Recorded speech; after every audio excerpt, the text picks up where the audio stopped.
चित्तम् वीतरागविषयं वा चित्तम् वीतरागविषयं वा चित्तम् वीतरागविषयं वा चित्तम् वीतरागविषयं वा चित्तम् वीतरागविषयं वा चित्तम् विशोका वा ज्योतिष्मति विशोका वा ज्योतिष्मति विशोका वा ज्योतिष्मति विशोका वा ज्योतिष्मति वीतरागविषयं वा चित्तम् वीतरागविषयं वा चित्तम् वीतरागविषयं वा चित्तम् वीतरागविषयं वा चित्तम्। महर्षि पतंजलि बहुत ही आत्मीयता से यानी अपनेपन से एक एक उपाय को बताते हैं। जैसे माँ अपने बेटे को समझाती है, ये नहीं खाता तो वो खा, वो नहीं खाता तो वो खा, वो नहीं अच्छा लगता तो वो खा, ऐसा कुछ ना कुछ तो खा, तेरा शरीर बना दे, तेरा मन पावरफुल बना दे, तेरी बुद्धि प्रगल्भ बना दे, यही कामना माँ की होती है। वैसे माँ हृदय से महर्षि पतंजलि एक एक उपाय को बताते हैं। पहला चित्त प्रसन्न रखने का उपाय और उसको समाधि तक ले जाने का उपाय बताया, ईश्वर प्रणिधान, ईश्वर भक्ति, ये बढ़िया उपाय है। वो नहीं कर सकता तो ये कर ले, एक तत्वाभ्यास दूसरा उपाय। तीसरा उपाय चित्त प्रसादन के लिए अलग अलग प्रकार के जो व्यक्ति है उनके साथ कैसा संबंध रख, कैसा व्यवहार कर, ये बात बताई। अगर व्यवहार अच्छे रखेगा तो भी चित्त प्रसन्न रहेगा। कौन से व्यक्ति के साथ कौन सी भावना रखनी चाहिए, जो सुखी है, दुखी है, पापी है, पुण्यवान है, अलग अलग प्रकार के लोग हैं, उनके साथ कैसा बर्ताव करना चाहिए। वो बर्ताव अगर सही होगा, कैसे करना है वो भी बताया, तो चित्त प्रसन्न रहेगा हमेशा के लिए। अगला उपाय बताया प्राणायाम, उसमें कपालभाति विशेष करके, यानी प्रच्छर्दन, विदारणा, यानी कि सांस को छोड़ना और रोक देना, ये उपाय बताया। और उससे आगे और एक उपाय बताया कि जो हमारे चित्त की प्रवृत्ति है कि किसी विषय के साथ लगे रहना, हमारा मन बिना विषय के रहता नहीं है, उसको हर समय कुछ ना कुछ चाहिए होता है, और उस विषय को ऐसा उदात्त बना दो जो हमारे जीवन को विकसित करे। ऐसे विषय के साथ उसको बांध देना है, विषय को भावयुक्त बनाना है और दिव्य बनाना है। ऐसा अगर होता है तो ये बढ़िया उपाय है। अगला उपाय बताएं कि हमारे चित्त को ज्योतिर्मय स्थिति में लाना है, यानी कि जो भी तेज युक्त है उसका चिंतन मनन होना चाहिए। जो भी अच्छे विचार है, ऊंचे विचार है, योग्य विचार है, वही विचार हमारे दिमाग में आने चाहिए। ये दिमाग बुरे विचारों के साथ नहीं चलना चाहिए, नकारात्मक विचारों के साथ नहीं चलना चाहिए, सकारात्मक विचार होने चाहिए कि मैं कर सकता हूं, मैं बन सकता हूं, मैं हो सकता हूं, मैं तेज का अंश हूं।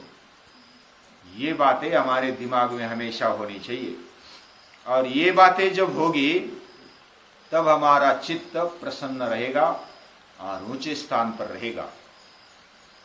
इसके बाद और एक उपाय बताते हैं, वीतराग विषयम वा चित्तम। अगर पहले उपायों के साथ हमारा तालमेल नहीं बैठता है तो ये उपाय करना। जो वीतरागी है, यानी जिनका राग चला गया है, राग यानी मराठी में जो राग है वो राग नहीं, क्रोध नहीं, राग यानी मोह, राग यानी आसक्ति, जिनके जीवन में से आसक्ति चली गई, ऐसे लोगों का विषय बना दो, ऐसे लोगों को ही विषय बना दो, और फिर ये चित्त ठिकाने पर आ जाता है। जैसा हम सुनते हैं, मोरोपंत ने केकावली में कहा है, सुसंगति सदा घडो, सुजन वाक्य कानी पडो, कलंक मतीचा झडो, विषय सर्वथा नावडो, तदंग्री कमळी पडो घडो, विषय सर्वथा नावड़ो, वियोग घड़ता रड़ो, मन भवत चरित्री जड़ो। सुसंगति सदा घड़ो, सभी समय हमारे जीवन में सुसंगति होनी चाहिए।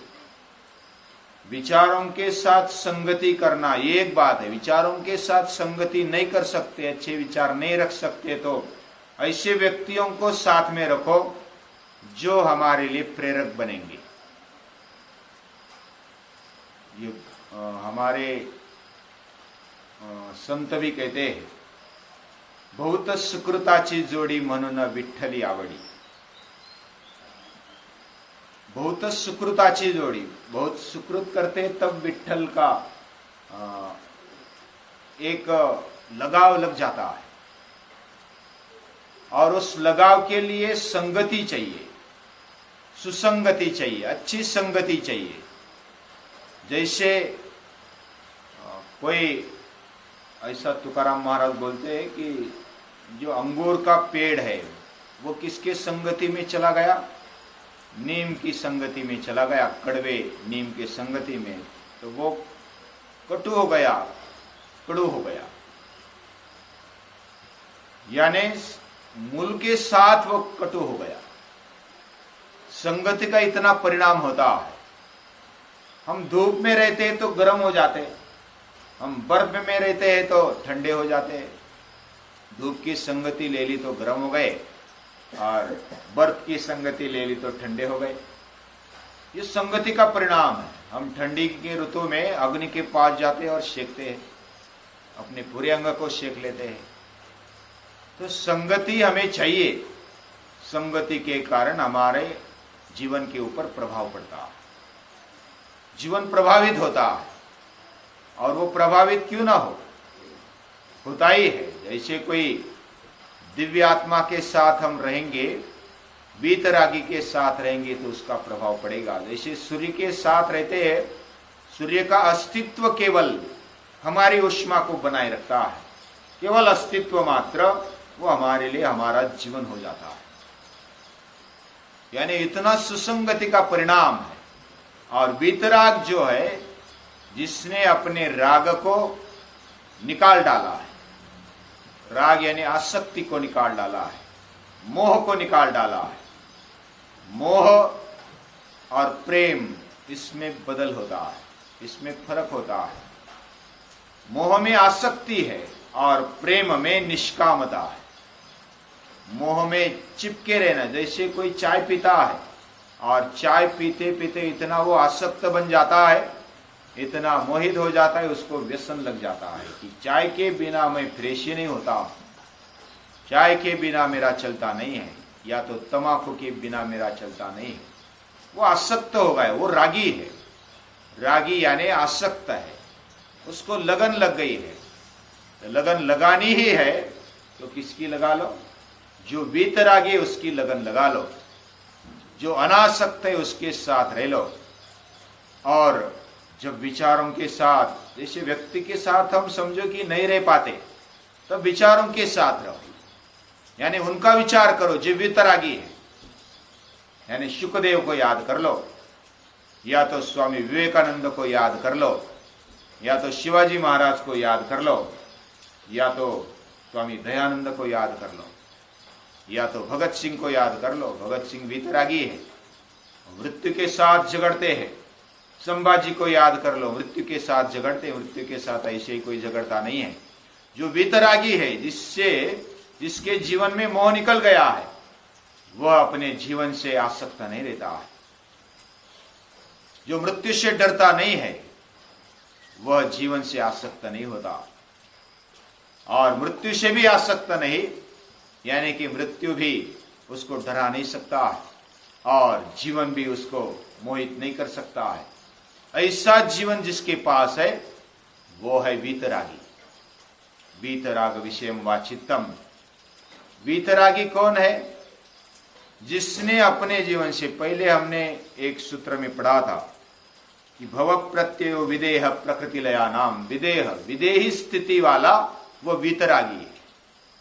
जैसे कोई बड़ा आदमी, बड़ा कोई बुजुर्ग, यानी हमारे से उम्र में ज्यादा, अनुभव से ज्यादा कोई साथ में चलता है तो हम बड़े नम्रता के साथ बर्ताव करते हैं, यानी साथ में रहने का परिणाम होता है। एक बार हमने एक उदाहरण सुना था कि पूजनीय दादाजी के साथ एक व्यक्ति चल रहा था, एक तरुण चल रहा था, युवा, और उसके मन में सौंदर्य के प्रति आसक्ति थी, युवतियों को देखना, महिलाओं को देखना उसको आदत थी। लेकिन जब दादाजी के साथ साथ चला, दादाजी गपशप करते और चलते उसके साथ, नजदीक से महिलाएं, युवतियां चली गई, फिर भी उसने ऐसा तक नहीं देखा, यानी नजर भी नहीं उधर हटाई, घुमाई। तो ये परिणाम किसका हुआ?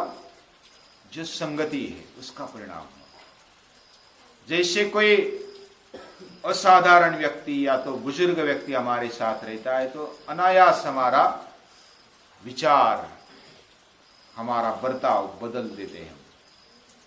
वैसा हमेशा के लिए ऐसे व्यक्ति का स्मरण करो। सुबह उठते ही स्वामी विवेकानंद का स्मरण करो, शिवाजी महाराज का स्मरण करो। ये व्यक्ति है, व्यक्ति तुरंत हमारे जीवन में प्रभाव करता है। और जैसे हम व्यक्ति का स्मरण करते ही, जैसे शिवाजी महाराज को याद किया तो पराक्रम याद आ जाता है, गनीमी कावा याद आ जाता है, या तो जो भी स्त्रियों का सम्मान करने वाला ऐसा राजा है उसको याद करते हैं तो वही प्रभाव हमारे पर पड़ता है। तो शिवाजी महाराज ने सम्मान किया, मैं भी सम्मान करूंगा। शिवाजी महाराज ने पराक्रम दिखाया, मैं भी पराक्रम दिखाऊंगा। शिवाजी महाराज ने जैसा भी अभ्यास किया वैसा बर्ताव, वैसा अभ्यास मैं करूंगा। ऐसा एक एक चरित्र को हम देखते हैं तो उसके साथ साथ हमारे मन में एक प्रभाव पड़ता है कि मुझे भी अच्छा व्यवहार करना है, मुझे भी अच्छा रहना है। जो वीतरागी है, जिसके जीवन में से राग चला गया है, विगता रागः यस्य सः विरागः वीतरागः। वीतराग यानी राग यानी आसक्ति, राग यानी मोह। राग में और प्रेम में फर्क है, ये हमने सुबह देखा चिंतन में कि प्रेम क्या है। प्रेम निस्वार्थ होता है, निष्काम होता है, और मोह अंधा होता है, अंधेपन में दिखाई देता नहीं है। जब आदमी अंधा है और वो अगर हमारा लीडिंग करता है, मोह हमारे जीवन को लीड करता है, तो हम अंधे नैव नियमाना यथांधा। अंधा हमारा मार्गदर्शन करता है तो हम भी अंधे के पीछे चलते और गड्ढे में कब गिरेंगे पता नहीं। तो हमें हमारी दृष्टि को जागृत रखते हुए किसकी संगत करनी है? जो वीतरागी है उसकी संगत कर लो। तो संगत भी मन में कुछ होना चाहिए, अच्छे विचार लाने का प्रयास कम से कम होना चाहिए, जिज्ञासा होनी चाहिए, तब वीतरागी बन जाते हैं। यानी जो वीतरागी बनना है उसका सचर्य भी अगर चाहिए तो हमारे मन में उसके प्रति थोड़ा भी प्यार या तो थोड़ी भी जिज्ञासा होनी चाहिए। अगर जिज्ञासा पैदा करते तो ये कैसा रहता है? श्री राम ने राज्य को तुरंत छोड़ दिया, 3 राज्य आ गए, उसको छोड़ दिया। यानी अयोध्या का राज्य छोड़ा, उसके बाद कौन सा राज्य छोड़ा? किष्किंधा का राज्य छोड़ा, उसके बाद श्रीलंका का छोड़ा। यानी उनके सामने वो आए थे, यानी वो सादर आदर के साथ उनको देना चाहते थे। भरत हो या बाकी जो भी प्रजा है, वो राम को बिठाना चाहती थी राज्य, राजा बना करके। और किष्किंधा भी जब वाली को मार दिया तब सुग्रीव कहता है कि आपका राज्य है, आप इसको ले लो। लेकिन पहले से ही इतने वीतरागी थे राम कि उन्होंने तुरंत पहले ही आते ही सुग्रीव का अभिषेक कर दिया था, राज्याभिषेक कर दिया था। और श्रीलंका को जीतने के पहले ही विभीषण का राज्याभिषेक कर दिया था। ये मन में थोड़ी सी भी लालसा नहीं है, मैं जीतूंगा ही और वो लूंगा ही, ये सत्व श्री राम में देखने को मिलता है। ये हिम्मत होने के बावजूद भी मुझे कुछ भी नहीं चाहिए। लक्ष्मण बोलते हैं, यानी लास्ट में जब पूरा राज्याभिषेक कर दिया, विभीषण को बिठा दिया राज्य पर, फिर लक्ष्मण बोलते हैं कि श्रीलंका का जो कोष है ना, कोष यानी जो भंडार है, संपत्ति का भंडार, उसकी चाबी आपके पास रख लो, बाकी सब उसका राज्य होने दो। क्योंकि श्रीलंका एक सोने की लंका थी ना, उसमें बहुत ही धन था, कुबेर का धन उसने जीत कर लाया, या जीत कर नहीं, वैसा ही लाया था, वैसा खींच करके लाया था, वैसा ही लाया था। और ये धन आपके पास होना चाहिए, बाकी उनको राज्य करने दो। लेकिन राम बोलते हैं कि पूरे हाथी को दे दिया, अभी अंकुश रख के क्या करना। हाथी को दान दे दिया, फिर बोले कि अंकुश हमारे पास रखो। उसका संस्कृत क्या है? नहीं, मुझे भी याद था, भूल गया मैं। एक संस्कृत कहावत है, याद आने पर मैं बोलूंगा। लेकिन हाथी को दे दिया, दान दे दिया, फिर अंकुश यानी उसको नियंत्रित करने वाला एक अंकुश रहता है, और उसको रखकर क्या करेंगे? तो अंकुश भी दे दो। यानी पूरा वीतराग, श्री राम वीतराग है, और ऐसे वीतरागी का साथ लेना चाहिए, उसकी संगत हमारे जीवन में होनी चाहिए, उनके विचारों को हमारे दिमाग में रखना चाहिए सुबह शाम, या तो सतत। हम अगर वीतराग जो भी है उसका विषय कर लेते हैं हमारे मन में, चित्त में, तो हमारा जीवन बदल जाता है, चित्त प्रसन्न हो जाता है, और त्याग से प्रसन्नता मिलती है। जब हम आसक्त रहते हैं तो प्रसन्नता नहीं मिलती, अस्वस्थता हो जाती है। जब तक हम आसक्ति से किसी चीज को पकड़ के रखते हैं, वो अगर किसी ने चुरा ली, किसी ने अगर उसको ले लिया, तो हम अस्वस्थ हो जाते हैं कि हमारा कुछ चला गया, हमारा सब कुछ चला गया, तो हम अस्वस्थ हो जाते हैं। और वो अस्वस्थ मन कभी अच्छा नहीं होता। स्वस्थ मन, प्रसन्न मन होना चाहिए, और उसके लिए अलग अलग उपाय बताए। और ये एक आज का जो उपाय है वो बहुत ही अच्छा है, और एक एक उपाय बताकर महर्षि पतंजलि अपने लिए, यानी हमारे जीवन के लिए उन्नत कैसे हमारा जीवन बने, इसके लिए एक एक उपाय बताते हैं, और सहज ही मातृभाव से हमें वो सुझाते हैं, ये कर लो, वो कर लो। उनको बारंबार नमस्कार।